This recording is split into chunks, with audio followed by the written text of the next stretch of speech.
Welcome to the Pixel Pushers podcast, where Sarah and Brian tell you what's on their mind this month, every month. This is episode 7, Surviving as a Creative. How do you survive as a creative? It's not the easiest thing now, is it? No. It's taken my whole life to make money at it. It seems like most creatives, well, we're kind of talking, I guess it could be artists, we're thinking about photographers and videographers. It seems like the really good ones kind of suck at business. Yes, and the ones that are good businessmen are really not that great at photographers. Right, like, look at me. Wait, what? I'm not gonna say anyone's name because I don't mean they're not good. They're good enough, obviously. So, but why is it so hard? Why do you think it's such a hard thing to? I think a lot of people try to take it as a hobby, and they kind of always keep it as a hobby. You know, they like no, I have a business, but it's really just kind of a thing they do on weekends. Or Well, once it becomes a business, it is a whole nother game that is hard to play. I mean, you have the passion for creating, but the business end of it is like reading a law book. I mean, it's tedious, it's difficult, it can be very boring. And if you don't know what you don't know where to get the answers to help yourself with business. So I rely heavily on my clients and mentors to tell me the truth about things because, you know, I had marketing and law classes in college. I didn't have college, so. But nobody taught me what it was really like. I mean, there's so many things that, oh my gosh, I never knew how to go through a LLC process. I didn't know how to get a vendor's license. I didn't know the insurance I had to have. Well, actually, all I remember is writ of habeas corpus in law, and that has nothing to do with business. Well, with your first photography business, you paid like a lot of money for something that was yes, easy. LegalZoom. I used LegalZoom for my LLC, and I had no idea that I could have done that for what, $100, and I paid like $300. Yeah, but and you can fill it out. It's like literally 5 or 6 things: name, address, right, and yes. that's about it. And I don't really mind that too much. That's not too a lot of money, but you know, it took a lot more than an LLC to get that off the ground, and Right. I had to seek the help of other business owners to get it. Plus, it's a lot different. When I was in college, it was 95. Things are very different. You should see my marketing book. It has like confetti on the cover. Yeah, you know, and I think, you know, we actually for our business we have we'll just give a shout out to Real Change Business Yes, Coaching, yeah. Who has helped us tremendously. Yes. As well as my background, you know, is this is the 5th business. It's the 5th business I put my name on. 2 of those got sold. One of those was a startup in Dayton that kind of fizzled out because, you know, Because things change. Because things changed. The other one just expired, and it went on for almost 20 years, and I've now moved to this. I had the luxury at one point in time. I was working for a software company called Palo Alto Software. We'll give them a shout out too, because they are the #1 business planning software in the country. And so what I got out of that from working there was learning a lot about business planning, as well as just being involved in the business community out in Oregon. You know, we were involved with Chamber of Commerce, it was on the news all the time, helping other businesses out. So when we started our thing, I felt like I didn't know it all, but pretty prepared to like go into it. Mm-hmm. And luckily, we have that experience. Yeah. I think a lot of people don't. It's hard-won experience, and what we do lack, others have recognized and filled in. It hasn't always been easy to hear what you're doing wrong, but I definitely appreciate the harshest criticism I've had. It's been the best. So what have we been doing wrong? What have we been doing? I mean, there's been some obvious stuff, but one of the things that I think creative people make a mistake about is that you think that I'm just going to be better than my competitors. I'm going to be cheaper and I'm going to be better, and that is not necessarily what people are looking for. I'm very, very skilled and very educated in my craft, but there's other people that are are good enough. They have different approaches, and they're more successful than I am. So I've definitely learned that I cannot carry myself on just skill and talent. Yeah, I mean, because your skill goes back to the darkroom days. A lot of people getting into this aren't close to 50 like we are. Right. They weren't doing the darkroom. They started with digital and. Well, and they're doing better because they have a knowledge that maybe I don't, or that I'm just now learning. So. And I think with a lot of people we've met, I feel like people get stuck in what they're doing. I do this. This is what I do for business. Yes, that happens with a lot of people our age. Process, yes, and definitely. they're not open to change at all. Or right, and it is easy to get like that when you have something that has worked. Say that you have something that worked pre-pandemic, and now all of a sudden it's not working, and you're very frustrated, and you blame it on everyone else, when really you need to shift, which we absolutely have had to do.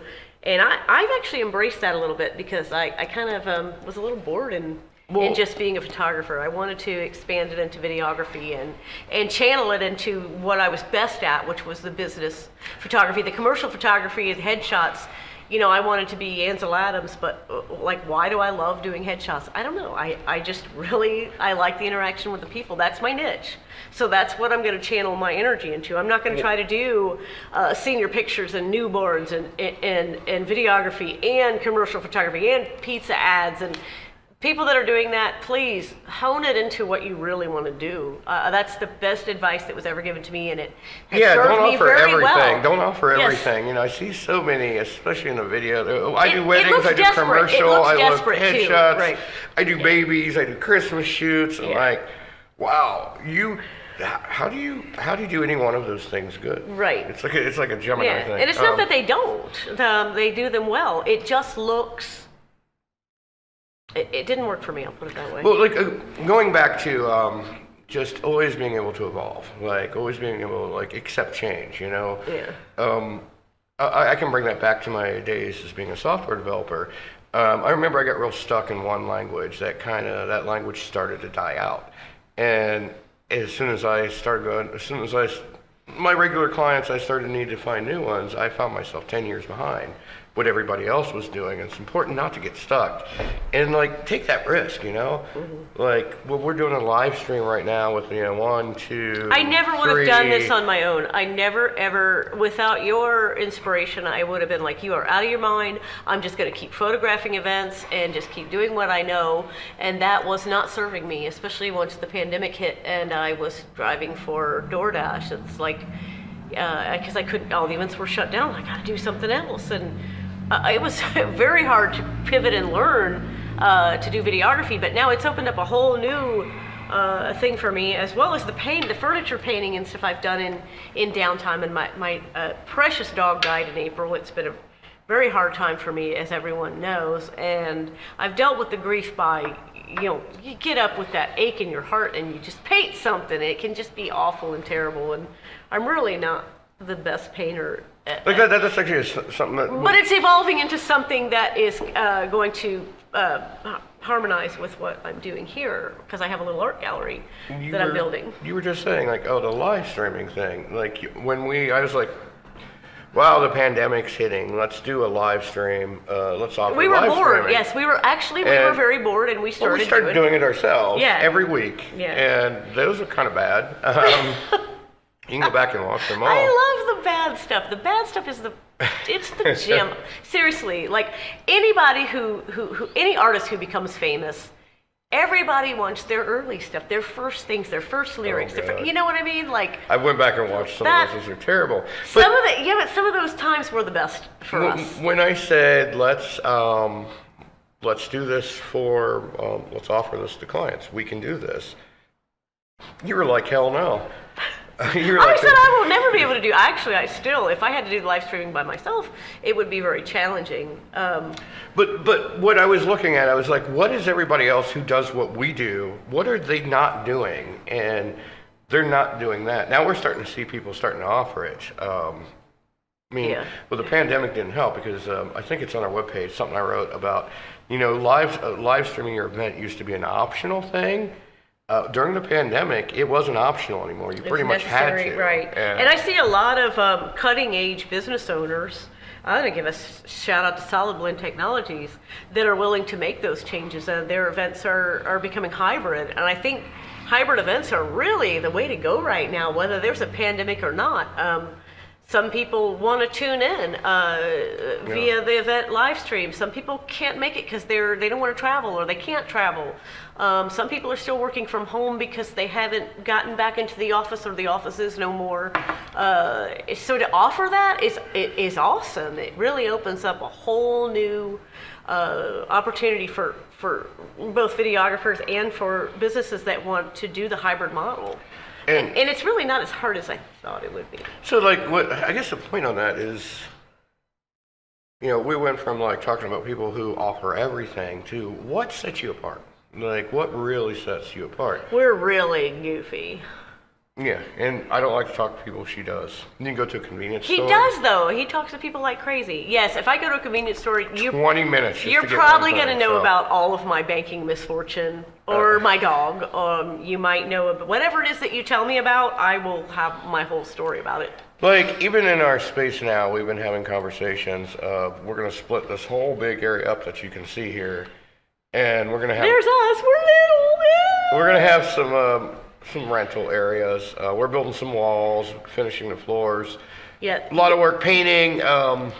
Good Shepherd Ministries came out and sanded our floors down so we could put a nice coat of paint on them, and they look nice for our studio spaces. They were pretty gunky for. They were gunky. They had we're talking about. This has been what, a T-shirt manufacturing. All the mess, all the paint, everything on the floor and everywhere is from the silk screening. But press. where does the industrial wax buildup on the floor come from? I can't imagine who would need industrial wax to make T-shirts. I mean, it was just that goopy stuff that's all thick. And and then it attracts fuzz, and you just have these fuzzy goop mountains all over the place. So we have to sand it out, with the exception of a few where the floor is just a little damaged, and we're okay with just doing some of my crazy furniture on those areas. That's our little office. Yeah, here's our office. I don't know why I had to pull that up, but just you can see we got the goofy, weird little floor that we're gonna have to fix, and. Yeah, there's definitely a lot of work to be done. So what we were thinking, and the computer that should be on my desk is not here. So what we were actually thinking was, what can we do different? What's going to set us apart with the studio? Like, okay, everybody, photography rental studios are what, a dime a dozen now? Like, I don't know. I mean, I think there's 3 of them at least right here in our building. Oh, more than that. Really? Oh God, yeah, way more than that. Yeah. And if you do a search on the internet in Dayton, so what if you search for a video studio, what you end up with is a photography studio with a bunch of stuff in it that you can shoot a video in. That's not what commercial video people want. They want a big open space without all these props, and there's a couple other things they want that I'm not going to talk about. But I think we've decided, hey, let's not do it. Are you talking about the Swingers Dungeon? I'm talking about the infinity walls and the green screen studio. Right. And, places to prepare commercial food. What isn't? I think Cincinnati, Columbus are the nearest place you can get a full kitchen. We don't have a full kitchen, but we're thinking about it. Cincinnati, Columbus is the only place that offer a professional commercial video studio.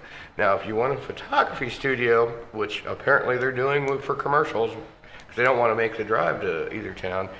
So the point being, what can we do that can set us apart? What is no one else doing? That's hard to do because every time you think you've thought of something, there's 5 more to crop up, and that is one thing that's made photography frustrating. And that's another reason I've edged away from it, because their photographers are a dime a dozen. I hate to say it, and they're all good. They're all good enough to deliver the product. It's easy enough to learn on YouTube.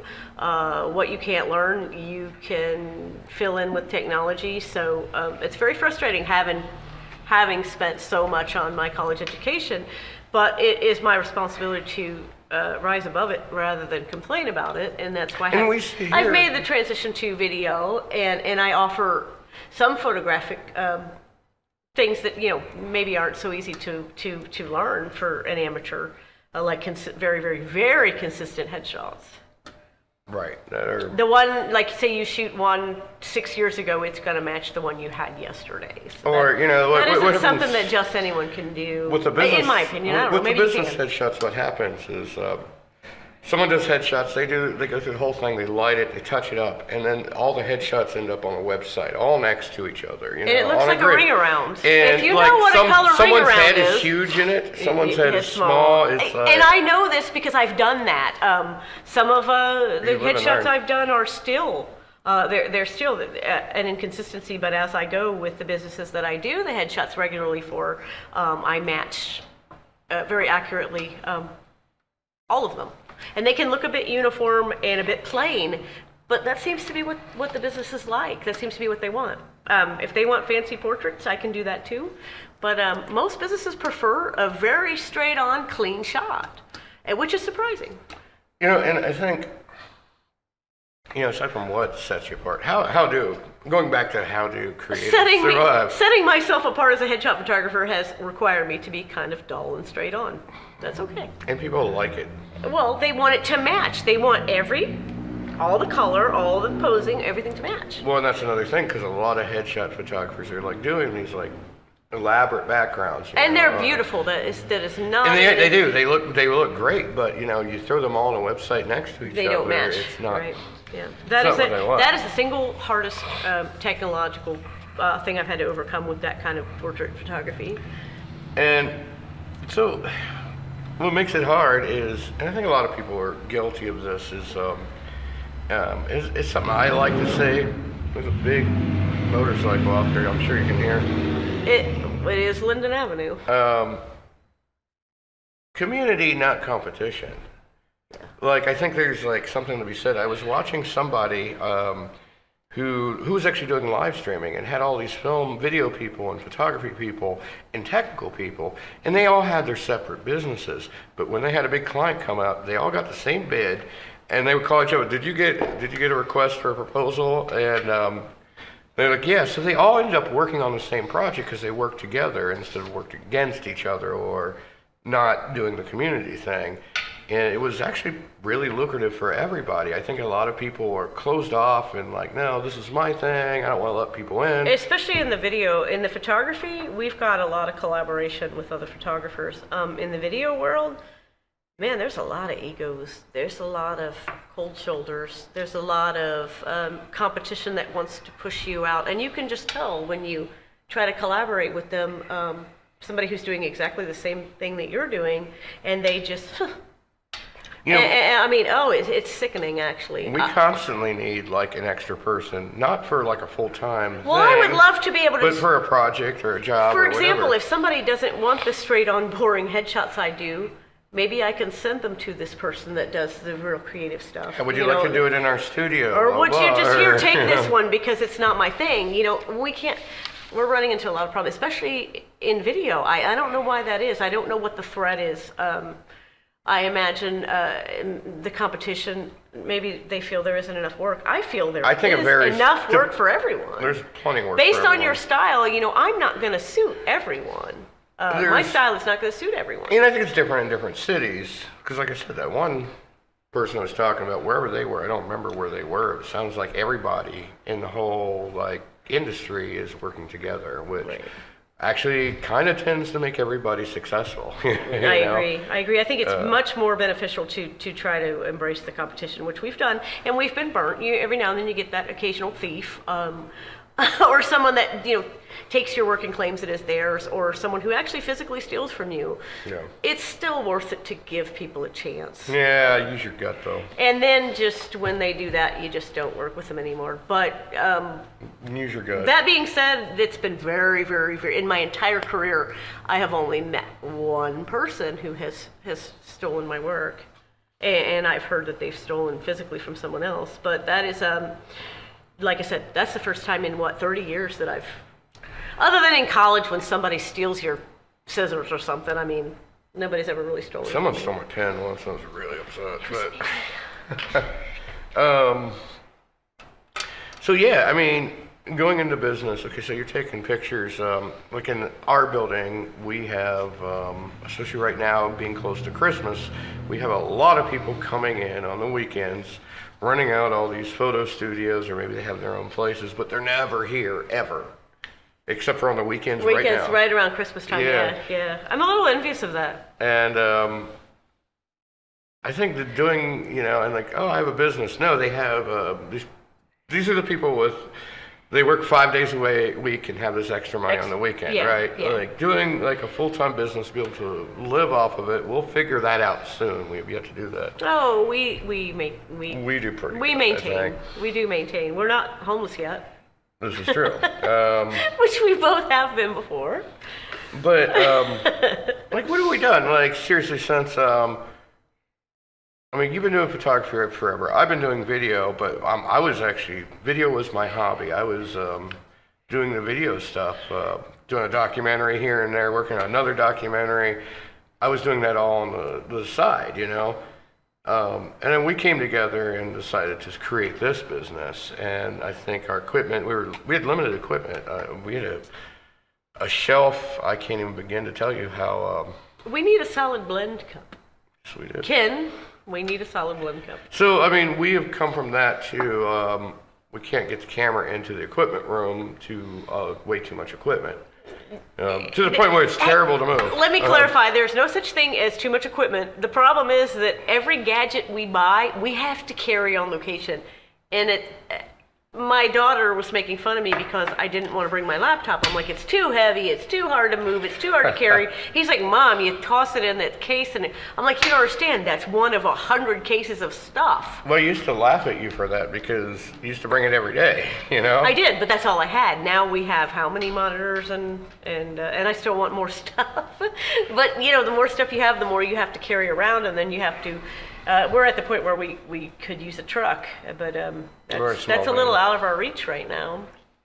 So we're going to strap Penny up to a wagon, and she's going to pull our stuff, right?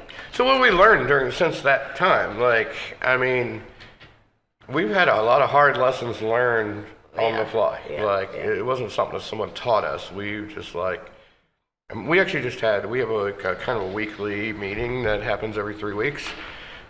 A weekly meeting that happens. That was every 3 weeks, yeah. Yeah, that where I like usually work with the self-tangling cords. There are a lot of self-tangling cords out there. We, one of the subjects of our meetings, and let's be honest here, is like, we are getting into post and are spending way too much time in post fixing stuff. And it was like, what's happening? What is causing bad quality that we have to do so much work in post? And a lot of this work was stuff we can't charge for because it's our mistake. And like, it's great to evaluate yourself that way. Like, really, like, step back and give yourself a objective, a look from the outside. And I think we kind of nailed it on what was going on with us. Mm-hmm. And then we forgot the camera one day. Just kidding. No, that didn't happen, actually. Well, actually it did, but that was before the meeting. We were doing a video and a headshot, and I did not have the still camera. So kind of starting to wrap this up here because I want to keep this conversation part for our podcast down to a certain amount of time. Build a brand. Build a brand based on what you're good at. So we have a brand that has a really dumb name. But it's real simple. It is really dumb. And we thought, since it was so simple, We Do Vids, it was so simple that no one could mess it up. But when we went to the bank to open our business account, bless her heart, this one was so cute.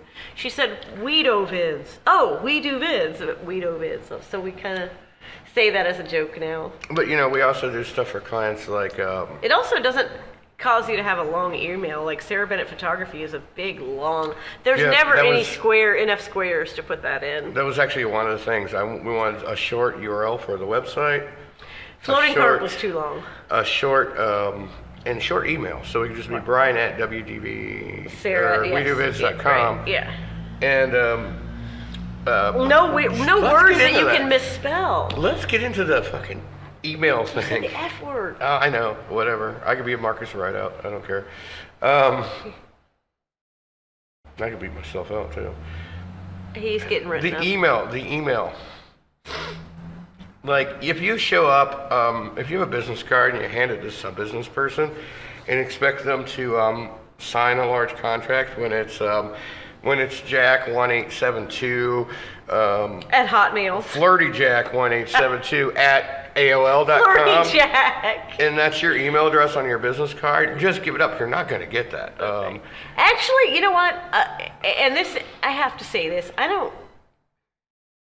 There is judging people, and then there's judging people. I mean, if you judge someone just by looking at them, whatever. But in business, you will be judged by your email. If you I do. I have for years. If you are Sarah Bennett07 at AOL.com, people are going to be like, what I do is if I see that, I know that I'm dealing with somebody that maybe is older and maybe does not have a lot of technology experience. So that is definitely judging somebody. But have we not been right? I look at it like this. If you're AOL and we send you a download link for a video, first of all, you're not going to know what to do with the video. You're not going to know how to download it. If you have a Yahoo, probably the same. If you have Gmail, you might figure it out. Yeah. And But we're not you're saying those still are gonna- terrible things. We just are saying that, I'm just saying that I wouldn't use some email for providers because I wouldn't want anyone to think,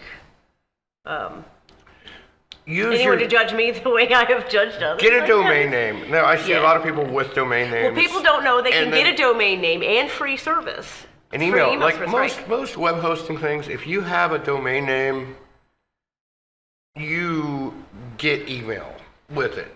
But people just want to stick with their Gmail or whatever. Because it's so established, and there's nothing wrong with that. You can still keep You that. want to have on your business card, you want your branding on that email address, you know? Like Sarah at WeDoVids.com. Zoho Mail does this for free. Yeah, we run our own servers, and I won't run a mail server, but we just had a friend who just ran into some problem with email with their host. They would need to have their email somewhere. Zoho.com, you get 5 email addresses for free. Right, and they can be your domain. And domains, right. yeah, it's your own domain. It's a little technical to set up, but Yeah, and it is hard. It is hard to let go of that Gmail account when you have like Google. keep it. You know, keep it. But that's just something you and I use together. No one else has that. Yeah, keep it. Well, I mean, we use our Gmail accounts for Google Drive. Right. and Yeah. stuff Google like Drive, that. those kind of things. Yes. Calendar. We're not against these things. But I mean, don't put it on your business card. Like. Yeah. If you do, list it as a personal. I mean, which goes to building your brand. Like, have a brand. Like, what is your brand? You know, one of the weird things, our logo somehow, and like everything about our logo and our brand is kind of accidental. The whole WeDoVids.com, the fact that the thing says WDV Yeah. is all kind of accident. It just happened one day, right? Yeah. And it's weird because people think we're a television station. We used which to is once. okay. That's exactly totally what- fine. that's exactly what I I think was it's the gonna W that makes it that way, and that's okay. That was accidental, though. Well, if we were on the West Coast, we'd Right. have to find a name with a K. We got because on the lucky, other yes, side of right. Mississippi. So. We got lucky, but I mean, if you just do it, even if it's stupid, We got a client shooting. just do it anyway. Yeah, we get a client who wants us to shoot their event, and you know we have our little lanyards on, and it says WDV. It's one letter short of any television station. Right, yeah. And they're like, "Oh, what channel is that?" And Yeah. we're like, "It's the channel you don't watch." But But it still is something that people take note of. but it stands out. It does, yes. WDV, it's real simple, and I think that's why it stands out. And when we, our shirts are all destroyed pretty much, but we had them everywhere. People were starting to take note of the same people everywhere because we had the lanyards, we had the shirts, whatever. Don't put it on your car. I've seen some advice recently. Yeah. You're a putting- target for drop, and this has happened to me. I did not brand my car. I let someone in my neighborhood know that I was a photographer, and I got robbed of everything that was in there. It was just some backup cameras and some lights, but it was still $4,000 worth of stuff. Which I used the insurance money to get better stuff, but still, you're just asking to If be you're robbed. going on location, you never know where you're going to be, and you're just putting a big red target on your car. You know? I agree. Yeah. I think if you got to put all your stuff in a van, you got that much equipment, make it just a plain white van, you know? Yeah. Put on free candy on the side, and people will surely avoid you.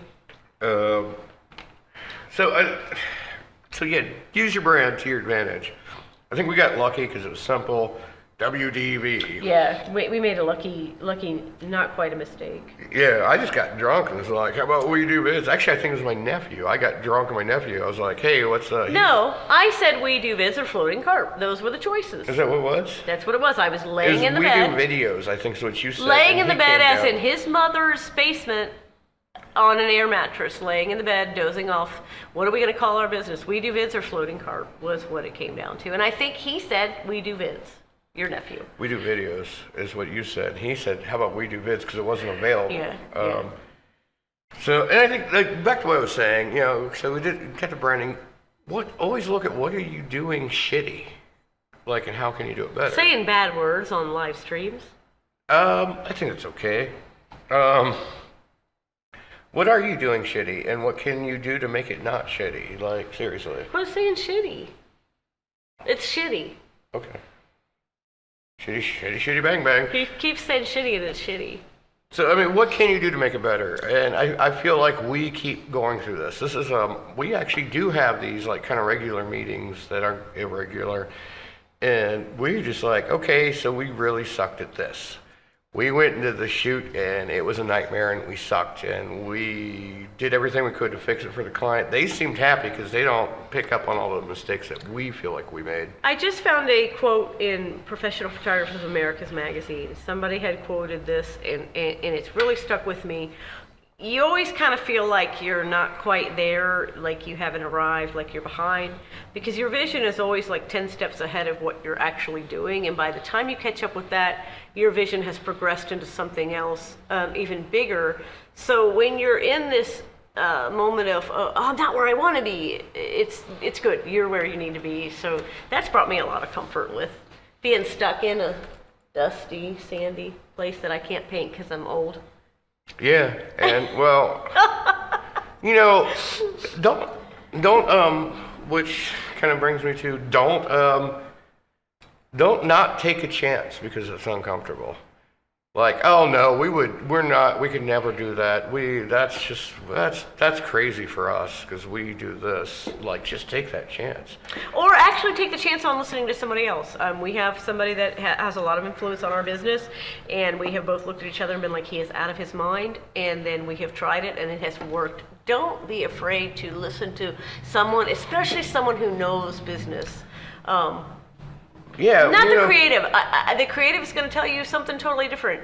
The businessman, I think, is the one you want to listen to. Well, and stick with the winners. So that advice you're talking about, we a lot of times when we're trying to do a pricing, we base the pricing on what we think is too expensive or too cheap. Right. But we are people who have lived kind of around the poverty level our whole life. So price is everything to us. There are people, I'm going to go... Price is not everything to a business that has the money to spend. Yeah, I'll go to the dollar store because, that's... Because price is very valuable to us because it's always influenced whether we have or don't have something. So we assume it's that way for everyone, and it really isn't. We got some advice on a contract. It's like when we do our pricings, our proposals, it's really broken down. Hey, just don't break it down as much. If they ask, break it down.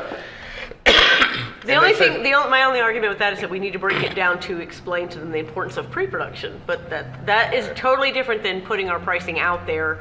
And the pricing is always just a vague guess. So I went out of my way with a really big project that, I don't know, I think initially it was going to be like a couple $1,000s, right? Mm-hmm. And I was like, okay, I'm going to go out.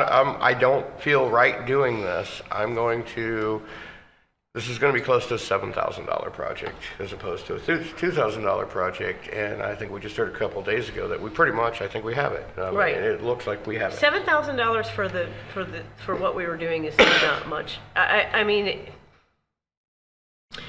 We're at the point where a lot of people will call and say, hey, how much is a 1-minute video? And there's so many variables. When you start to talk about the variables, people think you might be trying to scam them. Yeah, what do you say how much is a 3-minute video? Do we need stuntmen? Does anybody else stuntmen? Go through this? Do we need stuntmen? Do we need pyrotechnics? How many locations? What we do on that initial contact is try to get them to reach out, and then we go over what their needs are. Sometimes it is a very urgent thing. Like, I need this on Thursday. We just did one. We just did that. We heard about it on the weekend. We had to be there Thursday. It was something that was going to be very tricky to record, and this person was on a tight budget. Actually, we didn't know it was going to be tricky to record. Actually, I did. That person we only took this job because that person was a very passionate artist like we are, and we were able to fit her budget. But sometimes it's really hard to let people know that, you know, if you want really, really quality sound recording, we have to know exactly what's going to happen. And they didn't even know that. So a lot of times with video, it's on the fly, and it makes it really hard. I think. What's your worth? My worth. Let's reload. 1150, because I've been given good advice. Oh, yeah, you have. But if you don't give me a bathroom break, you're probably going to go really low. We're gonna wrap it up, I think, in a second here. I'm going to float away. Yeah, so don't price. Don't feel. Go out of your comfort zone. Just period. Go out of your comfort zone. It's. You might be surprised. You know, we get queries from our website all the time, and you know, we don't know. Like, can you record my band? My friend was going to do it, and we're like, you know, it's going to be $700 for us to show up, let alone the editing and whatever else. Because I don't want to do for a half day on camera, in camera sound. I mean, that's not. If you want that, that's fine. I'm not the person that you want to use to do that, because I'm going to give you meticulously recorded sound, but it's going to cost money, you know. Yeah. I'm not going to lower my standard of capture because you don't have the budget. I mean, you can literally have someone do it with their phone if that's what you need. And that's not criticizing anyone in any way. What we do is done a certain way, and it may not be right for you. You may want something that's going to be a lot cheaper. You may want a production that's going to be a lot more expensive. It's recognizing what the person needs and deciding, you know, rather than just taking everything you get, deciding, is this going to be right for this person? I don't want to charge someone $7,000 when they want a phone video. You know, they can ask somebody who does phone video, and there are people who do, and it's no criticism on them. If they do camera in sound, live footage, there's nothing wrong with that. I don't want to do that. I want to do something that's going to sound like a Broadway recorded performance, you know? Right. It's like, don't make your live stream with your vertical video with your phone and your sound where your person's talking like 20 miles away. No, make it like the Oscars, like a production. Well, if you which can. Which is what we do. It's sometimes vertical video with crappy sound is totally fine. We have showed up at places. We're just not going to do that. We've done some last minute stuff and showed up, and we don't know these people from anybody. They found us on the website, and maybe it wasn't exactly what we would have charged, but it was like, okay, an hour and a half, we can do it. Still going to haul all that stuff out there, and they look at us like, wow, I wasn't expecting all this. Right, and sometimes that might not be right. They may not want that. Yeah, they might not, yeah. They may want something a little simpler, but we are not your person if you want that. Yeah, I mean, we definitely, again, find your niche. Find your niche. Don't do everything. Pick the things you do well. So we're hitting our 40-minute mark on the segment on what's going to be our podcast. So I think we're going to wrap it up. If you have questions, feel free to reach advice, out. or you want to collaborate or team up and you know. Yeah, especially if you're right here in the area. Maybe there are some things that are a little out of our league that you may want to take. Maybe there are some things that you might be able to do a little bit easier that we definitely we do a specific kind of thing, and we want to give the jobs to others that may suit them. We are looking to partner with marketing companies, Yes. other editors. We always seem to We need always another need shooter. we need a camera operator. Camera right? operator a lot, because a lot of times you're going to be doing photos, I'm going to be flying a Or drone, I'm and I'm gonna be collaborating a camera. between him doing a live stream and my audience and my supervisor or the So, as a community, especially locally, we should all be working together. absolutely, it would definitely. There's plenty of work for everybody, guys. And if you don't believe me, reach out and ask. Hey, do you need headshots? Do you need video? Yes, they do. And you can get us on social media. We're on Instagram. We're on Facebook. Don't even bother with our Twitter because we don't check it. And email. Just go to our website. Pop And in an hopefully email. soon, maybe we'll do the TikTok, because I just love TikTok. I love the dog videos. That's what I do when I poop. So You don't say poop on a live stream. That's shitty. fuck off. You definitely don't say the F word. So I want to also give I was supposed to make a list beforehand of people to maybe check out. Cinecom.net is a great one, and Marcus Rideout on YouTube. He gives a lot of business advice. There's another person, I'll put it in the comments afterwards. There's like 3 people I highly recommend checking out.